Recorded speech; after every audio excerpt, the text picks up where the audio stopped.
Across the wires and through the air, those who seek will find me there. Story, wonder, voice, and art, find the ears and find the heart.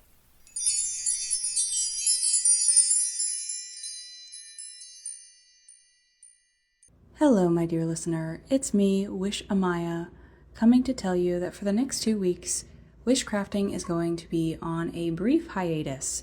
So this week and next week, I'll be playing a couple of my favorite episodes from further back in the catalog. I know I've had an influx of new listeners. Hello, new listeners. I'm so glad you're here. And I just wanted to reshare these pieces of my work that I'm really proud of while I am taking the time that I need during this pop of summer activity. So in 2 weeks, I will be back with a brand new episode for you. But in the meantime, please enjoy this rerun of one episode that I think that you will enjoy, whether you've heard it before or not. And I will see you again in 2 weeks. Until then, don't forget to keep your roots deep and your dreams wild.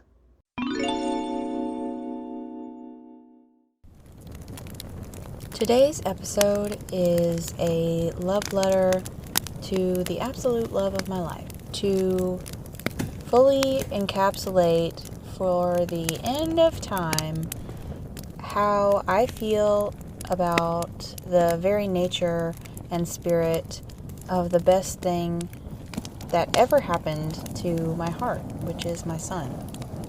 Rowan, when you listen to this, I want this to be a timeless testament to how wonderful, strong, magical, and just delightful you are. I love you more than you could ever imagine. And now let's get on to the episode. Welcome back to Beyond the Balefire. My name is Wish, and I am your host. I am so glad you're here by the fire with me today. From my dedication, I am sure that you can already tell that this one is a special one to me. First things first, if you are new here, welcome. I'm so happy to have you. And if you are not, welcome back. I'm so glad you're here. Today we are going to be continuing our magical tree series together. And really quick, I want to swing back around and touch base on the first episode. The first episode, we talked about the elder tree and its illustrious magical history. Quite wonderful episode, if I do say myself, but I did say in that episode that there was no other tree more openly linked to witches. And listener, I think I spoke too soon. In fact, today we are going to be discussing a tree that is a worthy contender of the title of witchiest tree. But you can decide for yourself at the end of this episode. Yep, you got it. Today we are talking about the Rowan Tree, otherwise known as the mountain ash, and it is also the namesake of my son. Though the Rowan Tree is not actually in the ash family, it's actually in the rose family, Rosaceae, and it's in the genus Sorbus. This tree is really striking, beautiful tree. It's got bright green compound leaves, and these leaves are kind of bushy, so it almost has like a tropical look about it. And it has berries that are bright reddish orange and clusters of flowers that are tiny and delicate and white. Super cute clusters of flowers. Its bright red berries might attract you along with a ton of other wildlife, but unlike the wildlife, you eating these berries would assuredly send you to the bathroom for much longer than anyone wants to be in the bathroom. Even those with ironclad stomachs are not safe from these berries. So it's best to just leave them to the wildlife. And the wildlife really loves rowan berries. The flowers, however, bloom in clusters of fragrant, brilliantly white flowers. And while they are extremely fragrant, they are also going to send you to the bathroom. These flowers attract a number of pollinators. So while you have the berries bringing in wildlife, you have the flowers attracting pollinators. And it's not just the berries and flowers. The bark of the tree is also extremely beautiful, with the adolescent saplings having smooth bark. And over time, as the tree matures, it gets more textured. But the bark itself is really dark and it's silvery. And against the bright, vivid, deep, foresty greens of the leaves and the red, orange of the berries and the white of the flower clusters, this is a visually striking tree. At current, there are Rowan trees that are up to 200 years old and still thriving.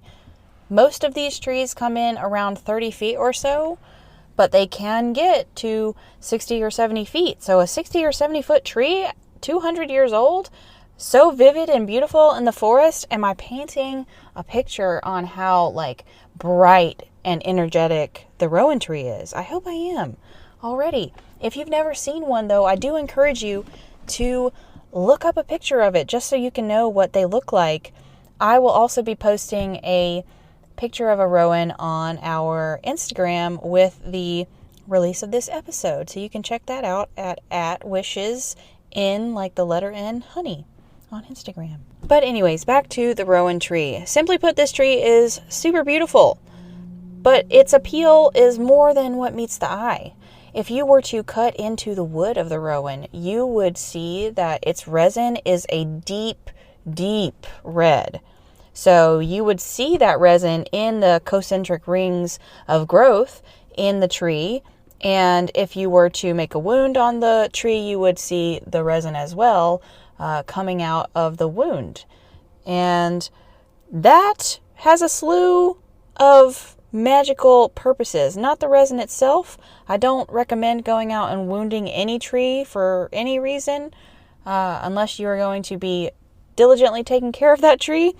But the outer vivid nature of the tree and the inner vivid nature of the tree, having that red blood-like resin inside, really brings forward a image of life from this tree. This tree is undeniably vibrant and alive, and that alone is really potent for magical workings if you work with green stuff, if you are a green witch, or even if you're not a green witch and you're doing other things that require you to use tools or bits of wood or berries or flowers or whatever you have. I'm going to get into those a little bit more as well, don't you worry.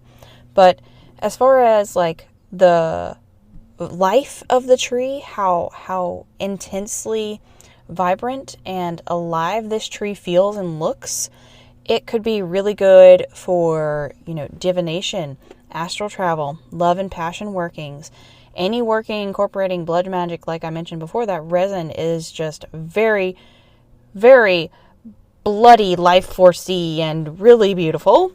I know I talk about blood magic a lot on here. I swear I do other things, and I just think that blood magic is really potent form of magic, and it's also a little bit of an advanced magic practice in my opinion, and it's stigmatized because, blood or whatever. But there are so many different things that you can do to enhance your magic with blood magic and personalize your personal energy signature, onto your magic, which I will be talking about later on. It doesn't have to be this daunting, crazy thing. If you think about blood, it makes you do everything.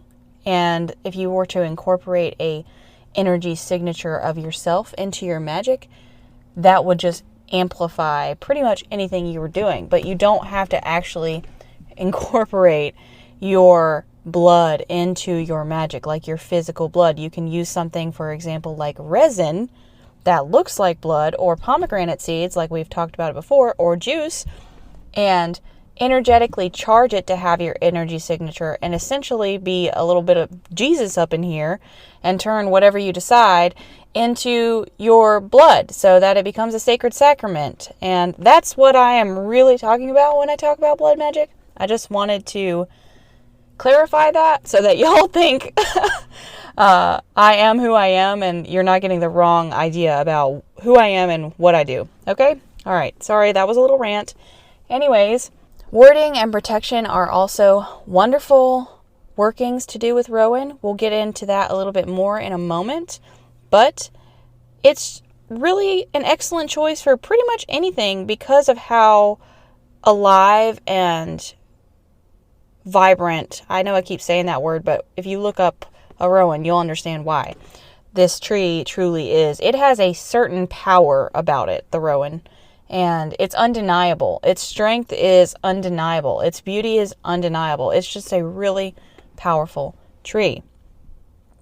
So, for that reason, anything workings with deities, energies of passion, desire, vitality, fire energy, air energy, movement, creation, birth, rebirth, it can do it all.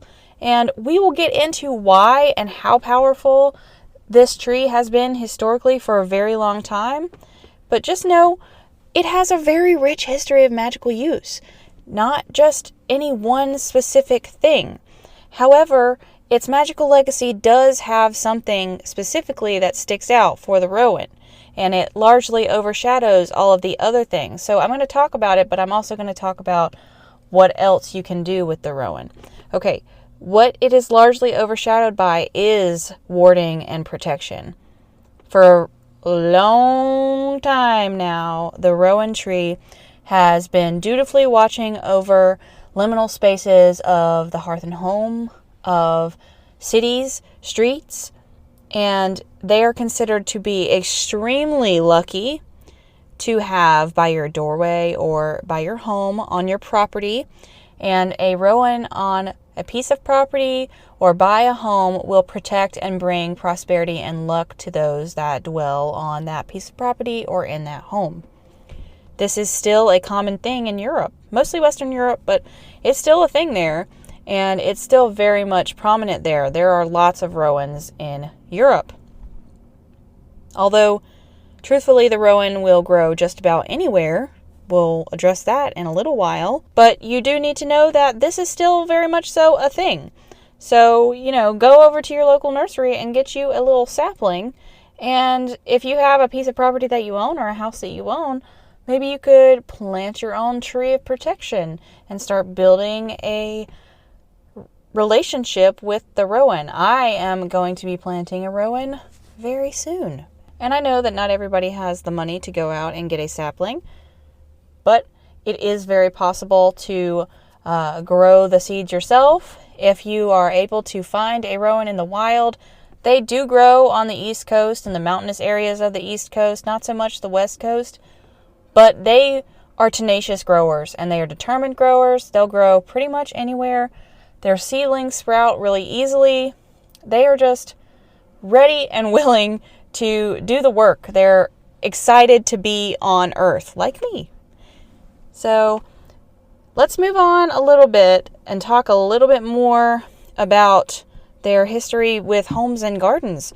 In Greece, they were considered to be guardians of those who pass through the doorways. And for that reason, they were planted oftentimes along roadsides, at crossroads, at different places that marked points between cities. They were very much holding liminal spaces. And you know how I love to talk about liminal space stuff on here because everything magical happens in the liminal space. So that itself is a testament to how wonderful Rowan can be for magical workings. Alternatively, Rowan trees growing near stone circles are thought to be super duper extra powerful and imbue the stone circle with the magical energy of the Rowan and amplify any magical working done there. I am personally very excited to know this information because while I've loved Rowans for a long time, I didn't know that stone circles and Rowans go together like that, but of course they do.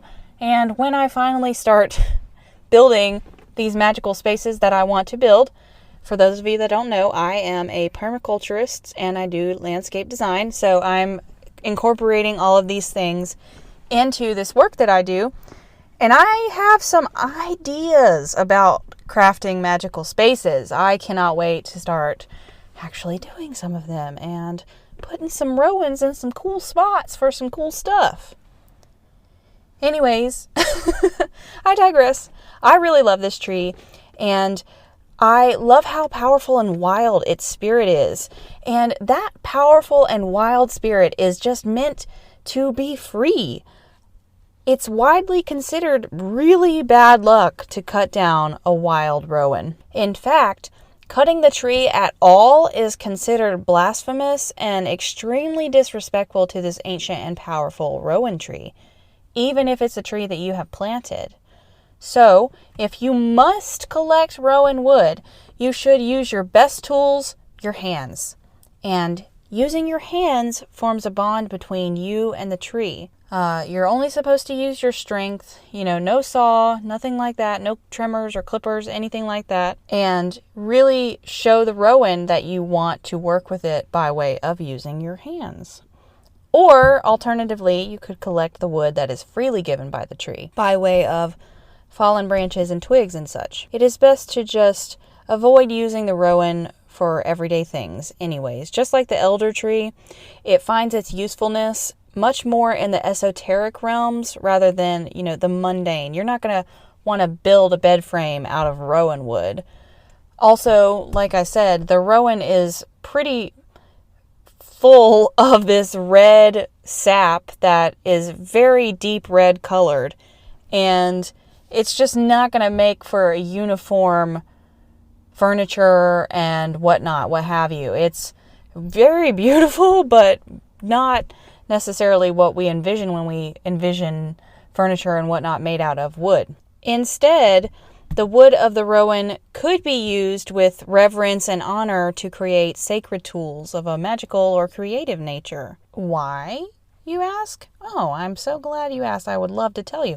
This is because the Rowan is actually sacred to Brigid, or Saint Brigid. Brigid was an Irish goddess of the forge, poetry, healing, and weaving. So she's a smithcraft goddess, and she's a poetry goddess, and she's a healing and nature goddess, which are wonderful things to have together. She's a very well-rounded deity.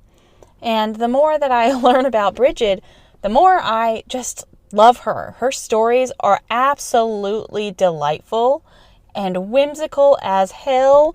Oh my goodness, I can't wait to talk more about her, but she has only just introduced herself to me, so I'm still learning about her. But the more I learn, the more I love, and I am looking forward to talking more about her in the future. Brigid is a wonderful, fascinating creature, and she is most commonly celebrated on Imbolc, which just happened. Imbolc is a cross-quarter festival on the modern pagan will of the year, and it's celebrated usually on February 1st or 2nd. As a creative goddess, magical tools made of magical Rowan are considered to be really lucky for those in those crafts, those tradespeople who wield them, and are considered to be blessed by Brigid. So I love that. If you are a Celtic person, if you have ancestry that is Celtic, or if you work with the Celtic pantheon in any kind of way, Rowan would probably be a really wonderful choice to seek out and work with if you feel so inclined. And if you have experiences with Brigid, I would love to hear them. I would love to know how you feel about her. You can send me a message over at Wishes and Honey. My DMs are open. I always love to hear your experiences about the things that I am talking about. Y'all know I like nerding out about magic. Please tell me about your magical experiences. I really, truly love hearing about people's magical experiences. It makes my heart soar. So, let's move on a little bit, away from Brigid and back to the flowers and the berries of this tree. They are prolific. They are gorgeous. So, prolific meaning like there's a bunch of them. When you see the rowan berries or the clusters of flowers, you will understand everything about this tree is a lot. It's bushy. There's a lot of leaf.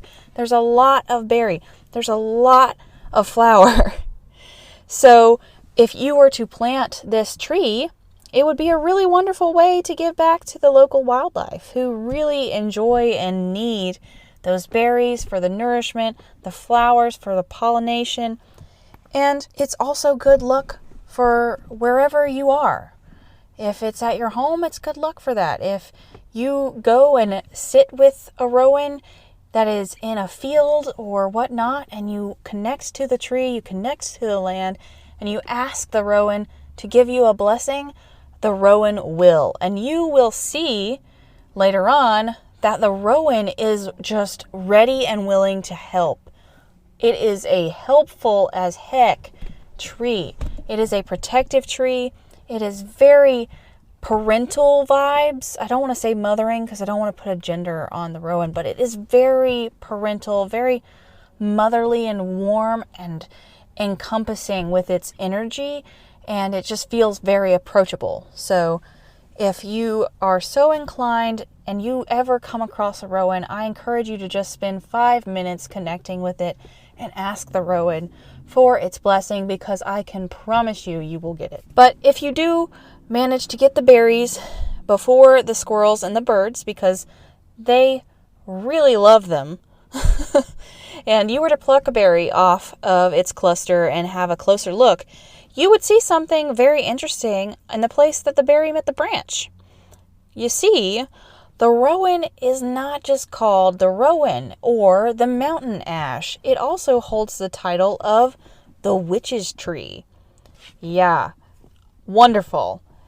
It's because the mark left on the berries from where they detach from the branch looks exactly like a 5-pointed star, or commonly known in witchcraft as a pentacle.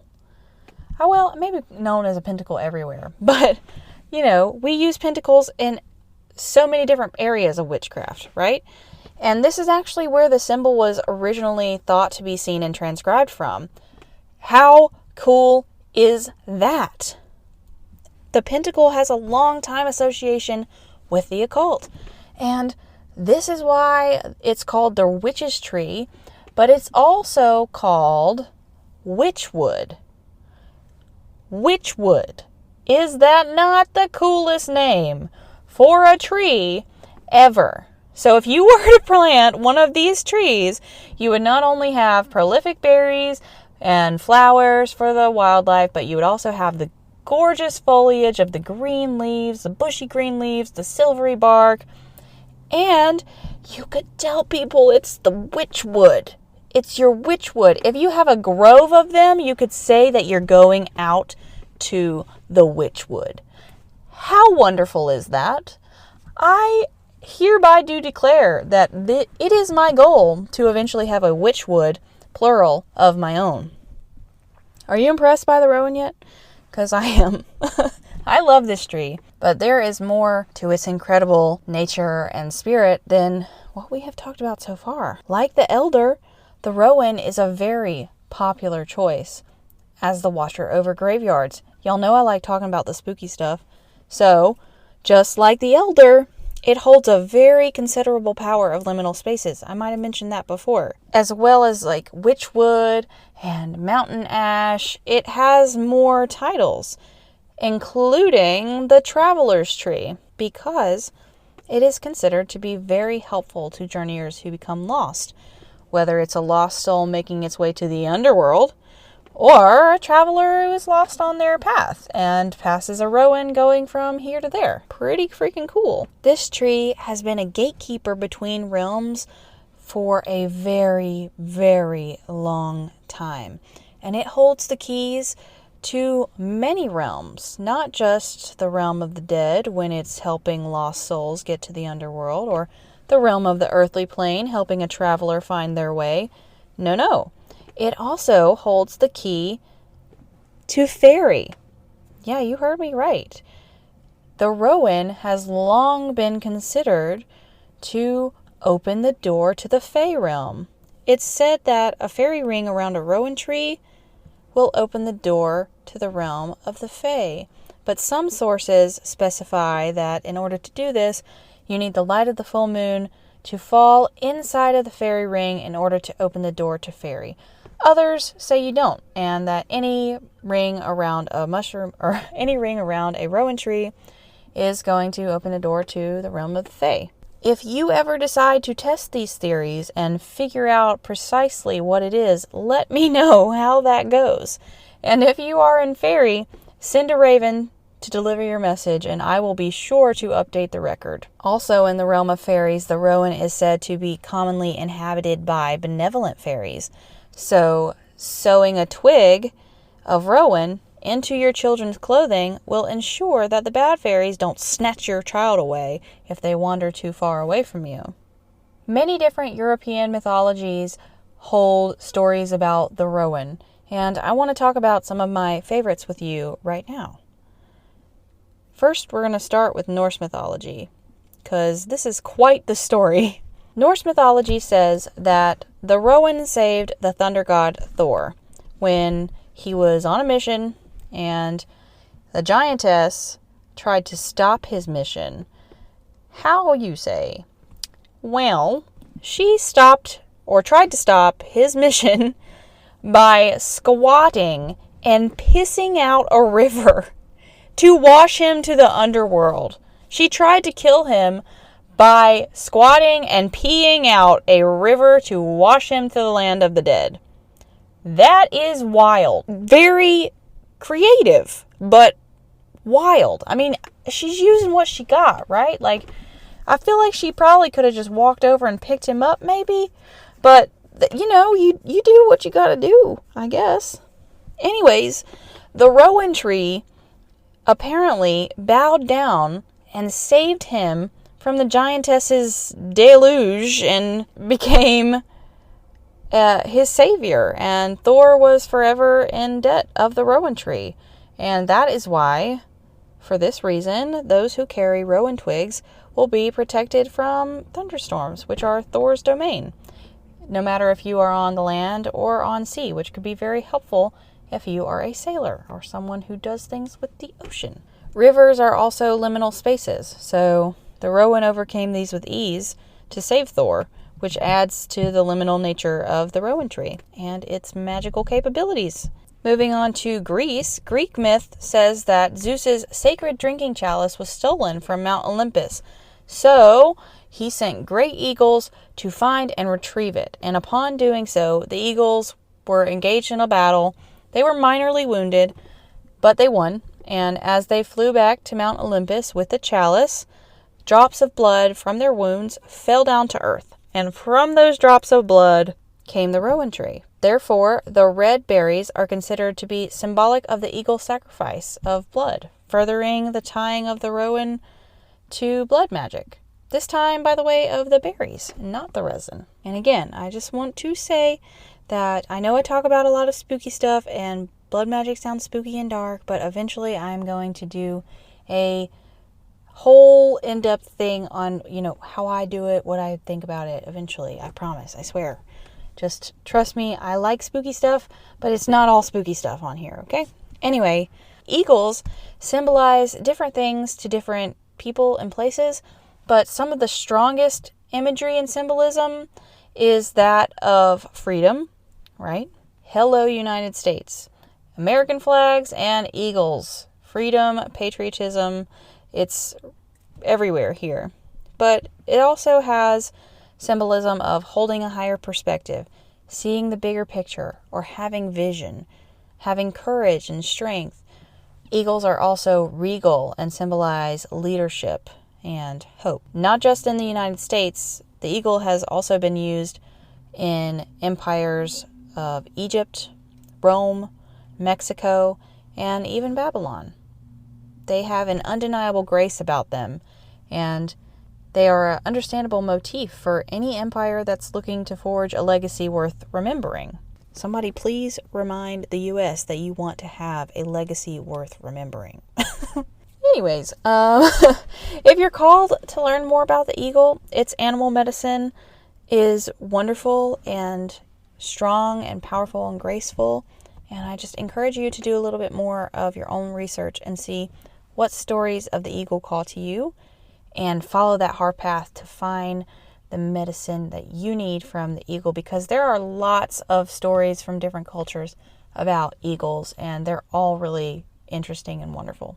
Moving on from Greece to a little bit farther north, we have Scandinavian mythology as well. And Scandinavia mostly refers to the areas that are now Denmark, Norway, and Sweden, as long as sometimes the Faroe Islands, Finland, and Iceland. So very northern Europe. But Scandinavian mythology says that the first man came from the alder tree, Alder, and the first woman came from the Rowan tree, and so they have affectionately given the Rowan the title of the goddess tree, because that is where the first woman, the first goddess, was born. And that is entirely wonderful and lovely, if you ask me. Moving on to the Celtic lands, like Scotland, Ireland, Wales, and Britain, the Celtic Druids favored and revered the Rowan, and they incorporated it into many of their magical practices, but most notably, divination. In fact, they used the Rowan, just the Rowan, for carving runes. They considered the Rowan to be high magic wood, and they really respected and honored the Rowan tree. And if you don't know what runes are a type of alphabet that are commonly used for divinatory practices, but they did start as an actual alphabet. They wrote things with runes in places like the Celtic areas and the Scandinavian areas, and they're really fascinating to learn about. And I will be doing an episode on runes, but a little bit differently than you might expect. So keep a lookout for that. And while we are talking about the Celtic traditions, the Rowan is also the second tree in the Celtic tree calendar of the Celtic zodiac, and it actually corresponds to right now. I didn't do that on purpose, but I like how it turned out that way. So the month of Rowan starts on January 21st and it goes to February 17th. So we still got some time in the Rowan month. And in the Celtic zodiac, the Rowan symbolizes courage, protection, and connection. The website treetomydoor.com says that Rowan is thought to open the mind, improve psychic powers, and inspire those who come into contact with it. And I cannot say that I disagree whatsoever. All of these things are things that I wanted to weave into the spirit of my son when I chose to name him Rowan, and so far he is definitely living up to that name. He is a very magical child, and he's brave as all get out, and just extremely vibrant little boy. He also has red hair, which is also on par with the Rowan energy, with its red berries. His hair is the color of Rowan berries, and it's wonderful. He's great. In Scotland, Scottish Highlander men sew twigs of rowan into their kilts before battle to ensure their protection in the battle and also amplify their strength. Alternatively, their ladies made the berries into necklaces for the same purpose of protection and amplifying strength, which I love. As you see, Europe has a long love affair with the rowan, and I personally have always been enchanted by this tree. You might be enchanted by this tree by now as well. And knowing that there's all these wonderful things that are positively fabulous and useful magically about the rowan and physically about the rowan, it's easy to see how you might want to start looking at how you can incorporate the rowan into your practice, even if it's just sitting and meditating with the energy of the rowan. But we are not done talking about how amazing this tree is, because there's one more thing that I need to talk about with you, and that is how determined and tenacious of a grower this tree is. When a rowan lands, when a rowan seed lands, not just a tree, but when the seed lands, it's going to make the most of its new home. It's going to do what it's got to do. And what do I mean exactly? Well, say you were to find a rowan growing in a rocky crag off the coast, literally just a piece of stone in the ocean. That would be very on brand for the rowan tree. See, rowans have been known to take root between stone, in the hollow of other trees, like living trees, high on rocky mountaintops, or really just any place they should not necessarily be growing. And these go-getters are called flying rowans, and they are considered to be the most magical rowans of all. If you are ever lucky enough to come across a flying rowan, give it an offering or just a moment of thanks and admiration. And like I mentioned before, definitely ask for its blessing. At the very least, it's not going to hurt, but at the very best, you might find your world to be a little bit brighter and a little bit more magical thereafter. Flying rowans are actually what first brought my attention to the Rowan Tree and sent me on this journey of learning about how wonderfully magical and strong this tree is, and that is what led me to choose the name for my son. I loved how flying rowans really encapsulated the tenacity and will of this tree. And later on, when I did my research and solidified my respect, it sealed the deal, and now I have a rowan of my own. Even today, at 5 years old, I find that my little dude embodies the magic of the Rowan Tree more and more. But for now, I do the protecting of him, and in turn, he has helped me protect my own sense of curiosity and wonder, and just all around inspired more whimsy in my life. And he's a silly little dude, my Rowan. Watching him grow has been a gift that I will cherish forever. But before I cry, I want to give you a little bit more insight as to what I could personally see working as far as magical practices and workings with the Rowan. You can do a lot with the Rowan. You could sprinkle berries around your land or your home and express your wish to protect and nourish any saplings, be them physical saplings on your land or saplings of ideas, saplings of growth, of strength, or whatever, that are mental and not physical, because I know we don't all live on a piece of property or a home. So you can plant a seed and nourish its saplings in your mind space as well. Passing yourself or your loved ones or pets through a wreath of rowan at Imbolc, or any time really, will ensure good luck and protection for the year ahead. Just make sure, like we talked about, you're collecting the wood properly with your hands and not using tools like metal tools, saws, whatnot. If you know anything about the Fae, you know that they're not metal fans. They're natural fans. They don't like iron, and a lot of our metals are made with iron inclusions and whatnot, and it's just best to heed the warning of those who came before us and use your hands. Or go out after a storm to collect your wood. You could even ask that the rowan protects its fallen branches in the next storm so you can come and collect them, and I bet they will be there. You could carry a twig of rowan to increase your psychic powers, or add any part of the rowan to healing workings to amplify their potency. Honestly, you could probably add rowan to any working to amplify its potency, and that would be a good decision. Cornish people have made crosses out of rowans as a Christianity-approved protection amulet for a really long time, and it would be a lovely gift that could be easily personalized for any Christian witch or Christian muggle that you care for. Meditating with rowan, either in person or through the theater of the mind, could be beneficial for a lot of different things.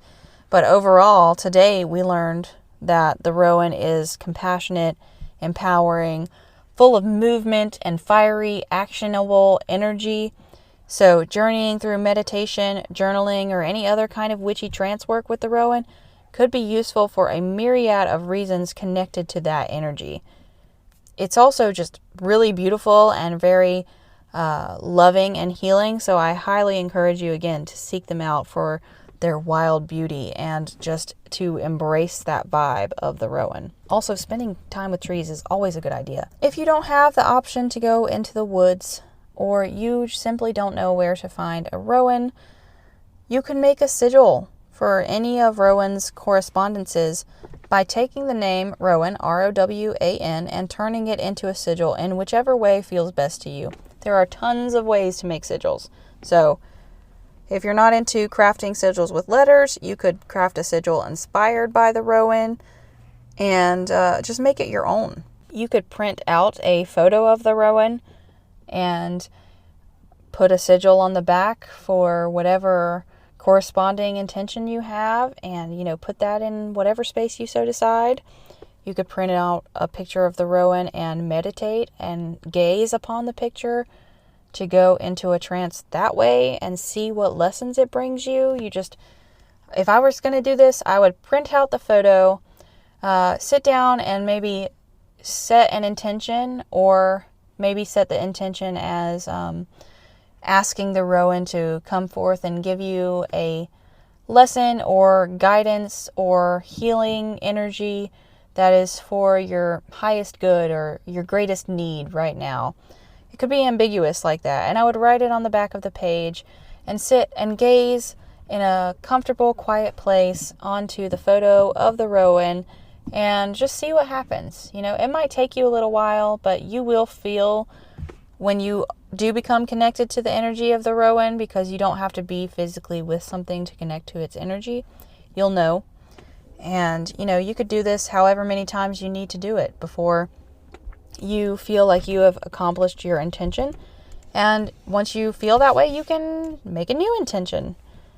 And you can do this with any tree also. You don't have to be in the woods or near wild places in order to embrace the wild nature spaces that we have here all over Earth. You just need to conjure up their energy in some way, whichever way works best for you. And there are lots of ways to do so. Alternatively, hanging Rowan photos, twigs, berries in your living room could bring about the warmth and energy of the Rowan as well. It doesn't necessarily have to be a journey of the mind.